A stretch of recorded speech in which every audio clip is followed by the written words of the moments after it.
Conrad Roy III was the kind of boy who seemed to carry two versions of himself, the one the world could see, and the one that lived quietly inside. Born in 1995 in Mattapoisett, Massachusetts, he grew up in a small seaside town where fishing boats dotted the harbor and neighbors knew each other by name. His father, Conrad Roy Jr., worked in the family's marine salvage business. His mother, Lynn Roy, ran the household and cared for Conrad and his sisters. From a young age, Conrad had a mind that worked in tangles and depths. He was bright, intelligent enough to breeze through classes when he focused, but also shy, hesitant to push himself into the spotlight. He played baseball, spent summers helping on his father's boats, and had a quiet determination that made his family proud. But by his teenage years, the other version of Conrad, the one people didn't see, began to take shape. He struggled with anxiety, bouts of depression that crept in like fog, and a sense of disconnection from the life around him.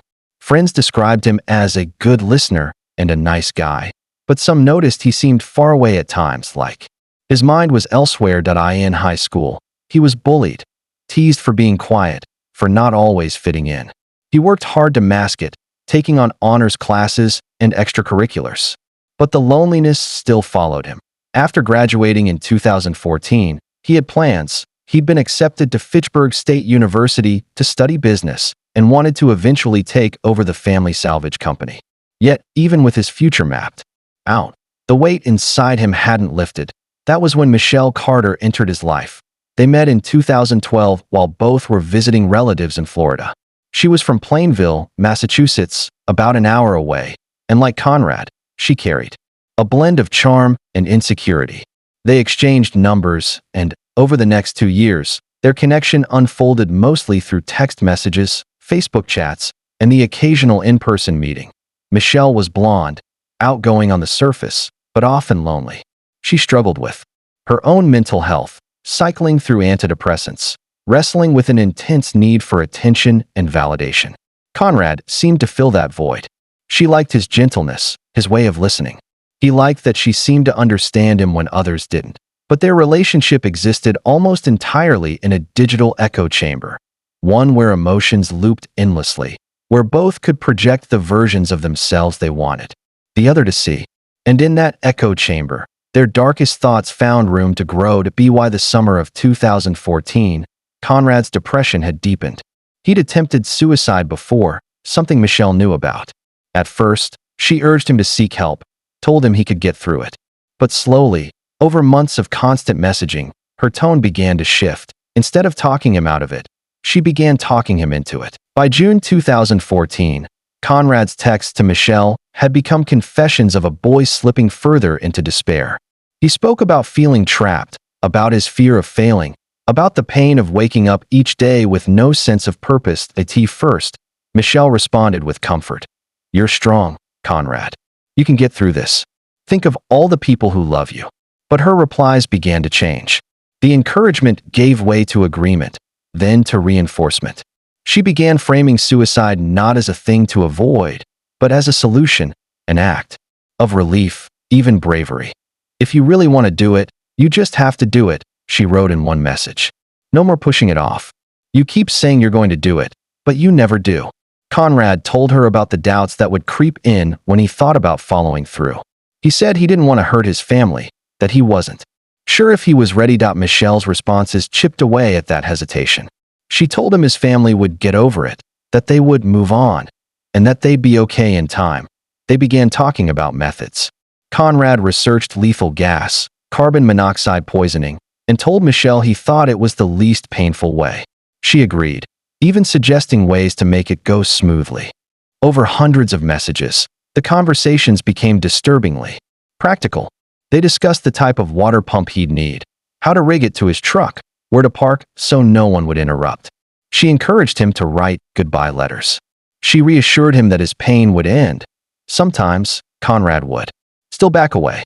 He'd tell her he was scared, or that maybe he'd wait another day. But Michelle pressed harder each time. On July 12th, the night before his death, Conrad texted, "I'm scared."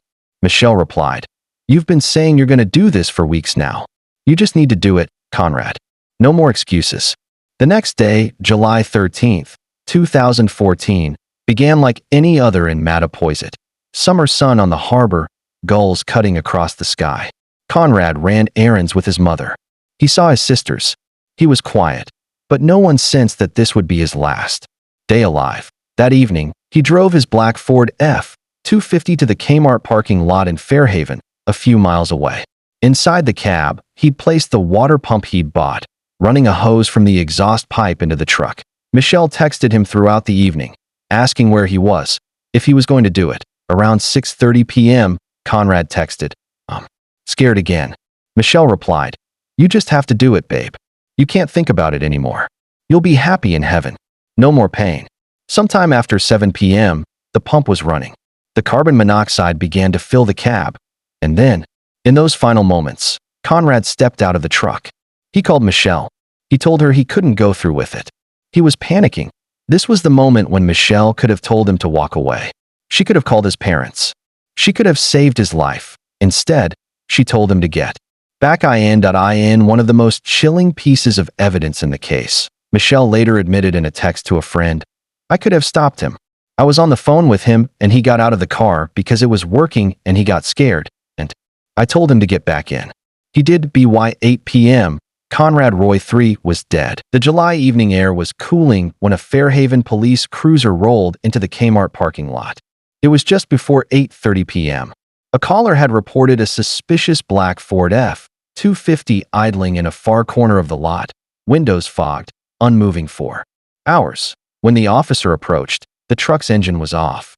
But the scene inside was unmistakable. The hose running from the exhaust pipe into the cab, the water pump on the floor, and Conrad Roy slumped in the driver's seat.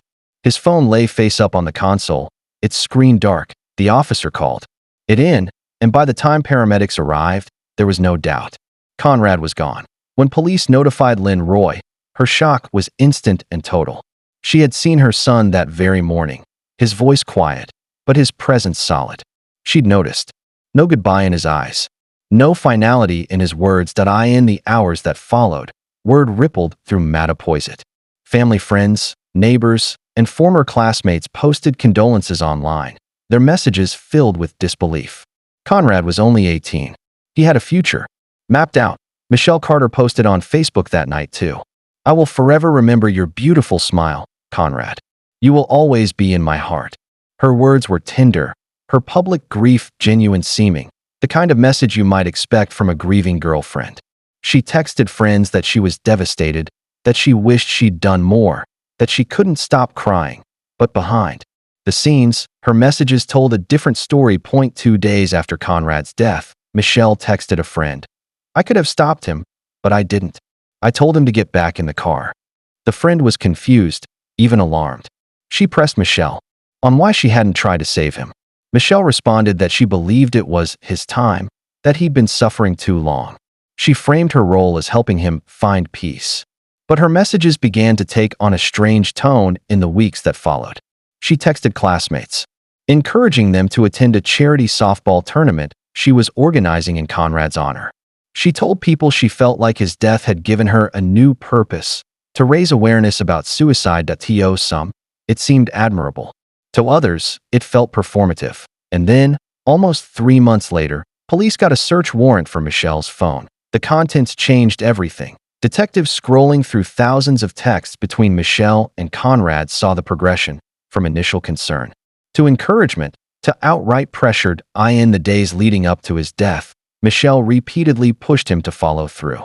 She reassured him that his family would be okay. She walked him through the method step by step. And that final phone call, the one where he'd stepped out of the truck and she told him to get back in, loomed like a shadow over every message. Prosecutors read the texts in disbelief. This wasn't passive presence during a crisis. This was active participation. By February 2015, Michelle Carter was indicted for involuntary manslaughter. She was 17 at the time of Conrad's death, but 18 when charged, and the case would become one of the most controversial legal battles in Massachusetts history. By the summer of 2017, 3 years after Conrad Roy's death, the courtroom in Taunton, Massachusetts, had become the stage for a legal battle that blurred the lines between morality, technology, and law. The case drew national media coverage.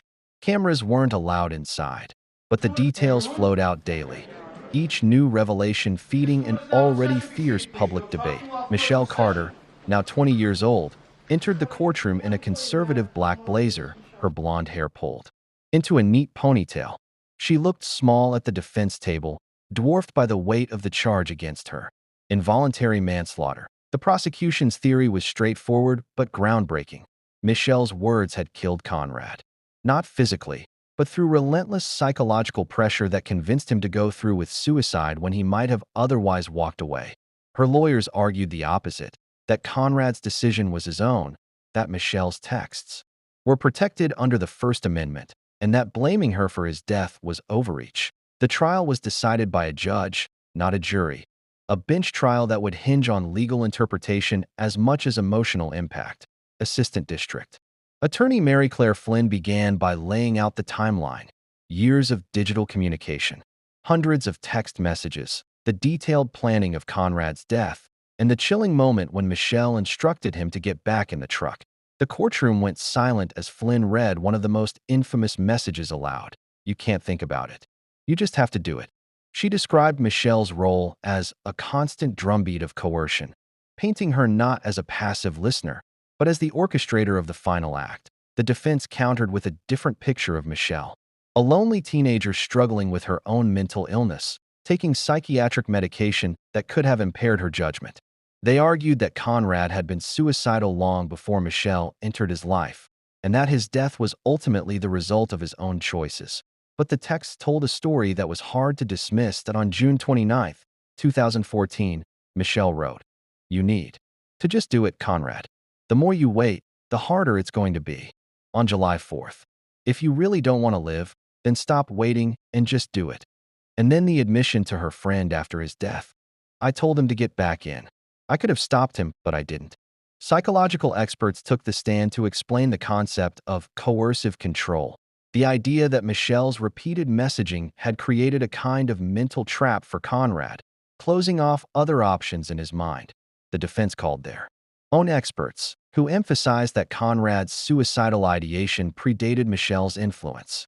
They argued that Michelle's words were harmful but not criminal. On June 16, 2017, Judge Lawrence Moniz delivered his verdict. He found Michelle guilty of involuntary manslaughter, saying she instructed him to get back into the truck while knowing that carbon monoxide was present and would kill him.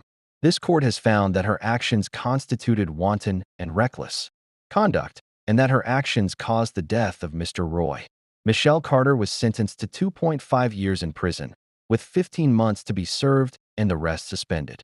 She was allowed to remain free during her appeals. When the sentence was finally carried out in 2019, Michelle reported to the Bristol County House of Correction. She served 11 months before being released early for good behavior. When Judge Lawrence Moniz pronounced Michelle Carter guilty, the room was silent except for the sound of her breathing, sharp and shallow, as though the words themselves had knocked the air from her lungs. In the rows behind her, reporters scribbled notes, aware they were witnessing something unprecedented, a conviction for manslaughter based entirely on words. No weapon, no physical act of violence, just messages on a phone and a single phone call in the final moments of a young man's life. Lynn Roy, sitting just feet from the woman found responsible for her son's death, kept her hands clasped tightly in her lap. She had come to the trial every day, listening to strangers read the last words Conrad had ever heard. Words she could not unhear. Words that would live in her head as clearly as her son's voice. For the Roy family, the verdict was not victory. It was acknowledgement, a public statement that what happened to Conrad was wrong, that someone bore responsibility. But it did not bring him back. It did not ease the weight in their home, the quiet spaces where his presence used to be. Michelle's defense team announced they would appeal. While she waited for her legal options to run their course, she remained free, under close watch by the media. Photographs of her walking to and from court appeared in national papers, her hair tied back, expression guarded, her once active social media presence scrubbed clean. For the Carter family, the verdict was a different kind of blow. Michelle's parents had sat through the trial too, watching their daughter's private teenage messages dissected in a public forum. They had seen her painted as a manipulator, a killer in plain sight. and they had heard every ugly word she had typed. And yet, to them, she was still their child. The girl who had struggled with loneliness, with anorexia, with antidepressants that sometimes seemed to make things worse. Outside the courthouse, the public reaction split sharply. Some saw Michelle as a villain who preyed on a vulnerable boy. Others saw her as a scapegoat, a mentally ill teen whose bad judgment and poor boundaries had been turned into a criminal act. On talk shows and in opinion columns, the question boiled down to this: can words alone kill? The summer heat pressed down on Taunton in the weeks after Michelle Carter's conviction, but the courtroom echoes refused to fade. Television crews still camped outside the courthouse, their bright van logos glinting in the sun. Producers pulled bystanders aside for interviews, hoping for a soundbite that captured the collective mood. For the Roy family, the aftermath wasn't about cameras or headlines.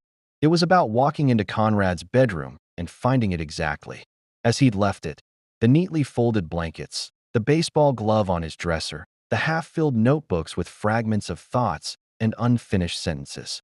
His absence hung over the house like a shadow that stretched into every room. Lynn Roy began speaking at suicide prevention events, her voice shaking but firm. She told audiences about her son's smile, his struggles, and how easily pain could hide beneath a calm surface. Yes. She never turned her talks into Carter lectures about argued that- Michelle Carter by name. But the implication was always there: the danger of words, the responsibility of friends, and the fine line between support and coercion. That Michelle's world shrank drastically. She no longer went to the mall or walked her neighborhood alone. The once bubbly teen who'd posted selfies with friends now moved quietly between her house and court appearances, her eyes cast down when photographers shouted her name. Her attorneys fought hard to keep her out of prison while her appeal worked its way up through the courts. They argued that convicting her set a dangerous precedent, that teenagers say reckless things they don't fully understand, and that the responsibility for Conrad's death could not rest entirely on one person's shoulders, especially not through the medium of text messages. The prosecution countered that Michelle had crossed from influence into lethal control, that her constant pressure, culminating in the order to get back in the truck, was a direct cause of Conrad's death. It was not just a conversation. It was an instruction that ended a life. As legal scholars debated, the public split into two camps. One side saw the case as a wake-up call in the digital age, proof that emotional abuse could be as deadly as physical harm, that mental manipulation could rise to the level of criminal conduct. This group praised the verdict as a milestone for justice. The other side feared the slippery slope. If Michelle Carter could be imprisoned for words, where would the line be drawn? Could an argument over text that preceded a suicide become a prosecutable offense? Could grieving teens who said the wrong thing in the wrong moment be charged with manslaughter? Cable news panels debated these questions endlessly, often with more heat than clarity. The name, texting suicide case, became shorthand for the thorny intersection of technology, youth, and law. Meanwhile, in Plainville, Michelle tried to hold on to what normalcy she could. She resumed sessions with her therapist, kept in close contact with her lawyers, and avoided social media entirely. The girl who had once thrived on attention now found it suffocating. In Mattapoisett, the Roy family tried to stitch together their lives around the space Conrad had left. They went to the harbor where he'd worked on his father's boats, to the baseball field where he'd played as a boy. They held on to the things he'd loved, knowing those memories were all they had left. By early 2019, Michelle's appeals had been exhausted. She was ordered to begin serving her 15-month prison sentence. On the cold January morning, she reported to the Bristol County House of Correction. She wore a black turtleneck, her hair down, and her eyes fixed on the ground. She did not speak to the press. Inside, she was placed in a women's unit where she worked in the kitchen and library. Inmates described her as polite, quiet, and reserved. She kept to herself, rarely talking about her case. Even in prison, she seemed suspended between notoriety and invisibility. When she was released in January 2020 after serving 11 months for good behavior, there was no public statement. She walked out the gates with her lawyer and her parents, climbed into a car, and disappeared from sight.